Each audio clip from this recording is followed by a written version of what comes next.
Pokoknya 1 bulan sekali ngelengke lili saya gitu. Tapi kadang-kadang 1 bulan itu 2 kali kalau ada pekerjaan. Kalau Pak Prayit pulang ke Prambanan itu sering Mas. Minim itu sebulan sekali itu mesti pulang ke Prambanan menyempatkan diri. Sungkem sama orang tua, minta doanya buat kelancaran semuanya.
Hari ini kita ada di area 19 Kalaten.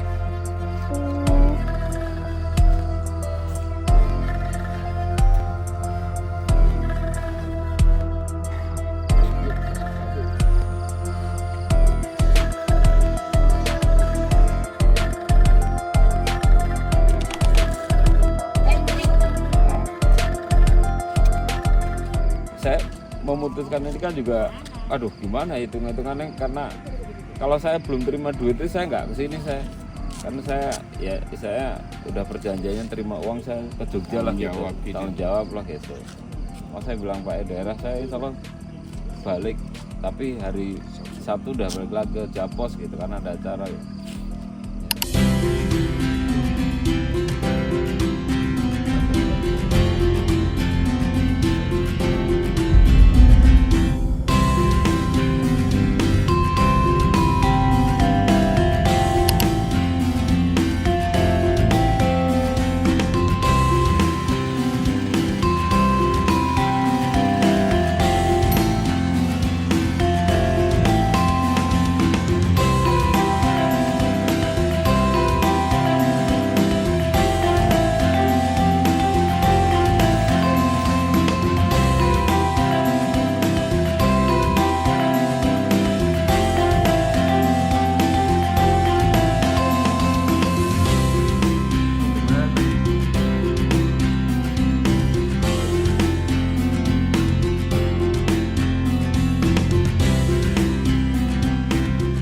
Assalamualaikum warahmatullahi wabarakatuh.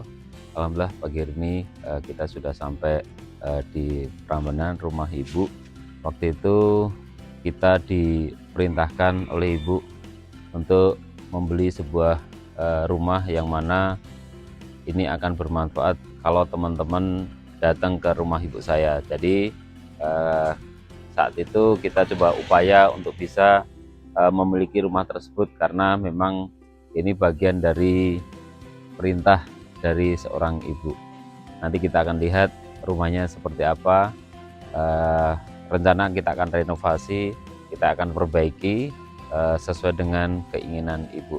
Berawal dari tetangga yang kesulitan untuk menyelesaikan pembiayaan ke bank, sehingga orang tersebut datang ke ibu saya untuk meminta pertolongan supaya bisa selesai pembiayaan ke bank. Akhirnya ya saya disuruh bantu dengan cara ya membeli rumah tersebut. Saat itu memang kita tidak kepikiran, kita juga tidak punya uang cukup untuk membiayain rumah atau membeli rumah tersebut. Namun sekali lagi, karena memang ini dari orang tua, perintah dari orang tua, ya kita berupaya semaksimal mungkin untuk bisa mewujudkan keinginan orang tua saya, terutama ibu. Alhamdulillah saat itu kurang lebih tahun 2023 bulan Oktober, dan kita coba mengkhitiari lah, berusaha, dan alhamdulillah di Januari atau Februari 2024 rumah ini sudah bisa kita akuisisi lah, kita eksekusi, kita balik nama, dan alhamdulillah sekarang sudah kita miliki. Rencananya memang akan kita gunakan sebagai tempat singgah bagi teman-teman Aslamba, teman-teman saya yang berkunjung ke Jogja atau ke Klaten, sehingga ini bisa untuk istirahat. Yuk, monggo. Ya, gitulah kira-kira awal cerita tentang rumah yang akan kita gunakan untuk penginapan atau rumah singgah atau losmen lah. Yuk kita lihat ruangan-ruangannya. Masih berantakan sebetulnya sih. Ini masih berantakan karena dipakai untuk naruh kardus-kardus adik saya, karena jualan dia, untuk penyimpanan sementara. Ini ada 2 rumah soalnya. Ini kamar, dua kamar, kamar depan, kamar belakangnya gitu. Terus ada dapur, kamar mandi, musola. Memang masih sangat berantakan, tapi nanti kalau sudah kita rombak ya insya Allah nyaman gitu ya. Rencana kita akan bikin 2 kamar, 1 ruang tamu yang luas sama musola. Itu aja sebenarnya kebutuhan. Terus nanti kita kasih TV gitu ya, kasih TV sehingga kalau teman-teman datang itu sudah nyaman gitu, kira-kira nggak terlalu repot-repot, yang simpel-simpel aja lah renovasinya gitu. Ya mudah-mudahan bisa terwujud segera lah. Nanti kita akan lihat rumahnya seperti apa. Rencana kita akan renovasi, kita akan perbaiki sesuai dengan keinginan ibu. Mudah-mudahan ini semua bisa terwujud, mudah-mudahan ini semua bisa terlaksana sesuai dengan harapan ibu saya. Terima kasih, alhamdulillah, jazakallahu khairan.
Warung Kopi Klothok Yogyakarta adalah sebuah warung makan yang populer di Yogyakarta. Terkenal karena kopi tradisionalnya yang unik dan suasana pedesaan yang asri. Nama klothok berasal dari bunyi klotok-klotok yang dihasilkan saat kopi direbus di atas tungku menggunakan panci. Metode tradisional ini menghasilkan kopi hitam yang pekat, beraroma khas, dan biasanya disajikan tanpa gula.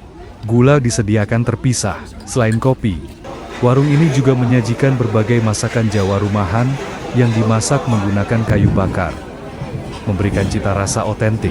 Beberapa menu andalan antara lain sayur lodeh terong, tempe lombok ijo, klui, sigo megono, dan sambal dadak. Warung Kopi Klothok terletak di tengah hamparan sawah hijau di kawasan Kaliurang, lereng Gunung Merapi. Bangunannya berupa joglo tradisional dengan perabotan kayu sederhana, menciptakan suasana yang tenang dan nyaman, seperti di rumah nenek. Pisang goreng dan jadah goreng di sini sangat populer dengan rasa yang renyah dan sederhana. Pembelian pisang goreng biasanya dibatasi karena tingginya permintaan dan tidak diperbolehkan untuk dibawa pulang. Pelayanan mandiri, pengunjung mengambil nasi dan sayur sendiri, menambah kesan rumahan dan keakraban.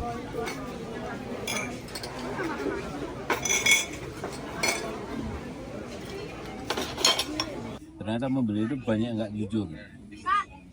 Kenapa gitu? Kan saya bikin telurnya saya hitung. Kalau bikin telurnya saya hitung. Sehari misal 500 kayaknya telur.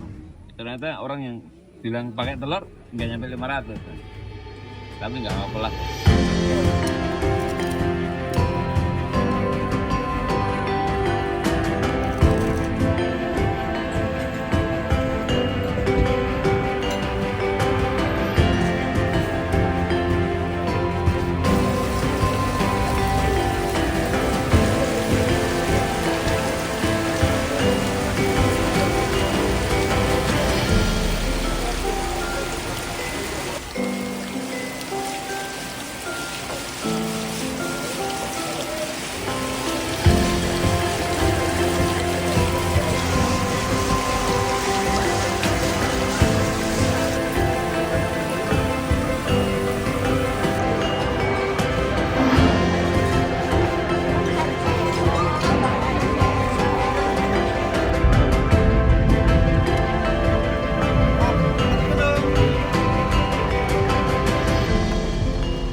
Irfan itu kan punya utang banyak di bank.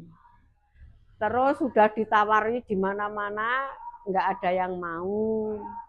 Terus ke tempatku, mbak aku njaluk tulung.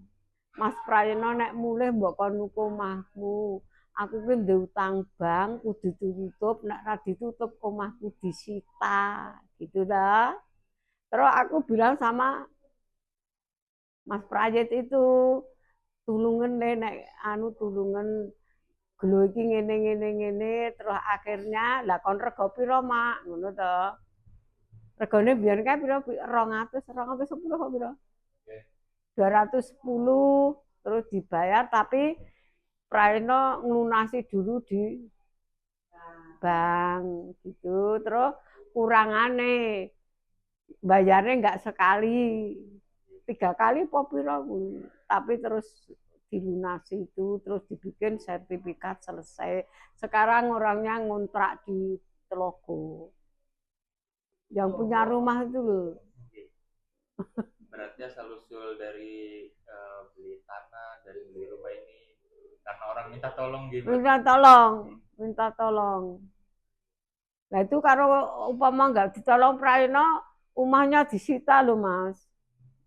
Terus Prayana itu ke bank sendiri sama saya juga dulu melunasi itu lewat ambil sertifikat ini. Tapi rencana udah ada rencana ke depannya mau dijadikan apa gitu? Jadi kan nggak tahu itu katanya untuk leren-leren saudara-saudara karo ke sini tidur. Nek saudaranya banyak ke sini tapi entah nanti mau diapa ini kata belum punya uang. Besok kalau udah punya uang. Dianya bilang kalau mama itu masih sehat, pokoknya masih hidup, pokoknya 1 bulan sekali ngelengke lili saya gitu katanya. Tapi kadang-kadang 1 bulan itu 2 kali kalau ada pekerjaan kayak tadi itu kan ada pekerjaan. Jadi kadang 1 bulan 2 kali, 3 kali. Ya dari dulu kalau ada pekerjaan, kalau nggak ada pekerjaan ya ngelengke 1 bulan sekali. Orang tua itu katanya nganu, doanya mandi. Mandi tahu nggak? Orang tua doakan terus biar anak-anak kok gini kan punya cita-cita. Orang tua itu punya cita-cita anakku besok kalau sudah keluarga ya saurarane anu hidupnya orang kaya mboke gitu loh. Mboke kon rekoso. Ya kayak gitu, mboke ya tiap malam tak doain. Karena kalau ada proyek-proyek itu pasti ngomong saya toh, Mak, itu ada proyek. Kan ya mesti kalau ada proyek kan aku dengan sendirinya itu minta sama Allah biar lancar, yes, semuanya biar lancar proyek-proyek. Nah itu ya doanya pokoknya ya menurut ya batin saya supaya anakku gini-gini gitu loh Mak. Sing cetoke lancar lah, anak sing soleh solehah, putu sing soleh solehah. Itu padha karo nek kalau sekarang tiap malam nek bar salat tahajud tak doakan semua anakku putuku. Pesan saya yo itu tenaga-tenaganya supaya membantu anak saya supaya proyek-proyeknya lancar, jujur amanah yo biar enggak anu itu lumayan nek kerja ya nek wong ngarane aku sing tenanan. Kan ada toh orang yang kerja kadang-kadang wayahe kerja malah pergi sok gaweke proyeknya gak dikerjain itu kan juga ada orang kayak gitu. Nek modele wong Jawa piye ngedoli ngono ya sih. Ya saya mendoakan anak saya moga-moga proyeknya di mana-mana lancar. Terus apa itu kalau ada uang lebih biar untuk anak-anaknya sekolah, ya untuk sodako. Pesan saya buat adik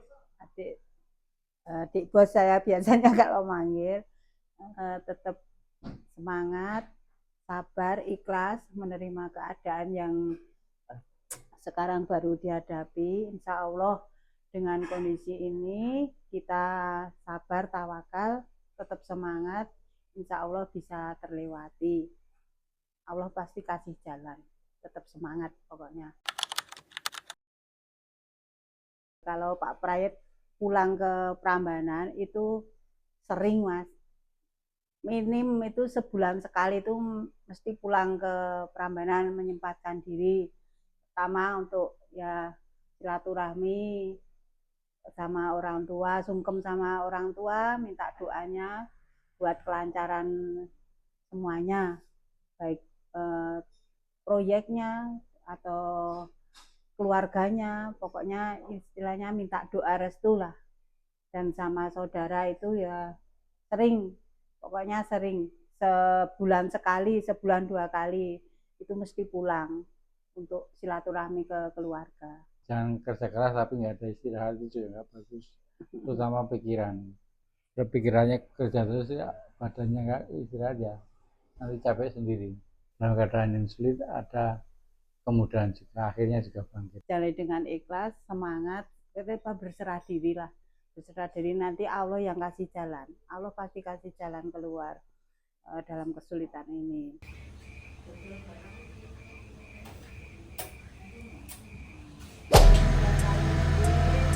Pulang.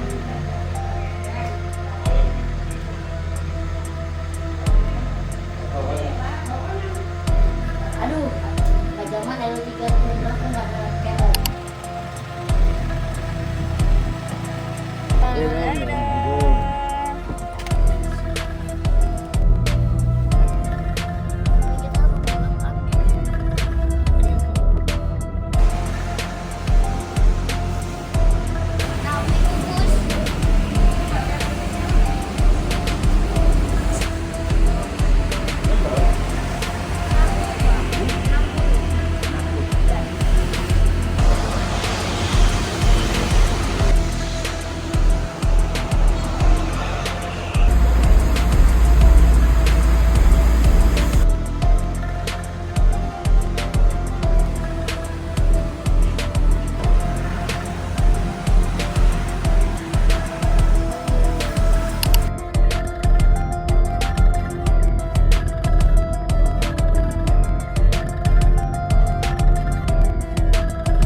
Sate Marangi Haji Yeti adalah salah satu kuliner legendaris dan sangat terkenal di Purwakarta, Jawa Barat.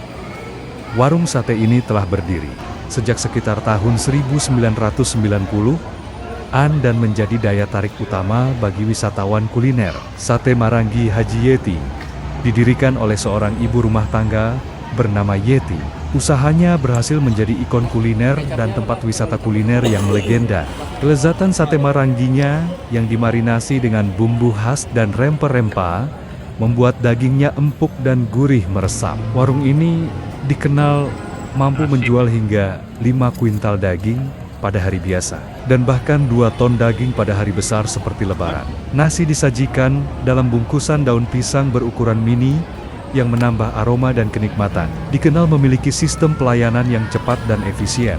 Bahkan dibandingkan dengan restoran cepat saji, tim pelayanan dibagi dalam satuan kerja kecil untuk mempercepat proses. Area luas, tempatnya luas dengan area parkir yang memadai, dan tempat makan yang nyaman. Sate Marangi Haji Yeti adalah destinasi kuliner wajib bagi pecinta sate yang berkunjung ke Purwakarta atau ingin menikmati hidangan khas Jawa Barat yang autentik. Baru itu Pak, ya. Hah? Baru.